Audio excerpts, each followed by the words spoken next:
চকরিয়া নির্মাণাধীন ভবনে বিদ্যুৎ স্পৃষ্টে 2 শ্রমিকের মর্মান্তিক মৃত্যু।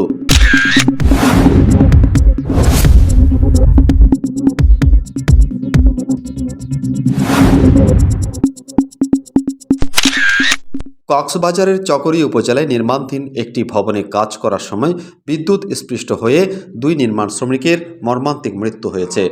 সোমবার 2রা ফেব্রুয়ারি দুপুরের দিকে খুঁটাখালী বাজার এলাকায় এই দুর্ঘটনা ঘটে।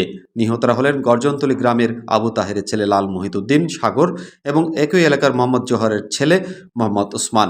পারিবারিক সূত্রে বিষয়টি নিশ্চিত করা হয়েছে। স্থানীয়দের তথ্য অনুযায়ী 3তলা ভবনের পলেস্তারা কাজ চলাকালে ভবনের পাশ দিয়ে যাওয়া উচ্চ ভোল্টেজের বৈদ্যুতিক লাইনের সংস্পর্শে এসে প্রথমে সাগর বিদ্যুৎস্পৃষ্ট হন। এ সময় পাশে থাকা ওসমান নিচে পড়ে গুরুতর আহত হন। পরে স্থানীয়রা দুজনকে দ্রুত মালুমঘাট হাসপাতালে নিয়ে গেলে চিকিৎসক তাদের মৃত ঘোষণা করেন। চকরিয়া থানার ভারপ্রাপ্ত কর্মকর্তা ওসি মোহাম্মদ মনির হোসেন জানান, কাজ করার সময় বিদ্যুৎ স্পৃষ্ট হয়ে 2 শ্রমিকের মৃত্যু হয়েছে। সহকর্মীরা মরদেহ বাড়িতে নিয়ে গেছেন এবং পুলিশ ঘটনাটি খতিয়ে দেখতে তাদের বাড়ির উদ্দেশ্যে রওনা হয়েছে।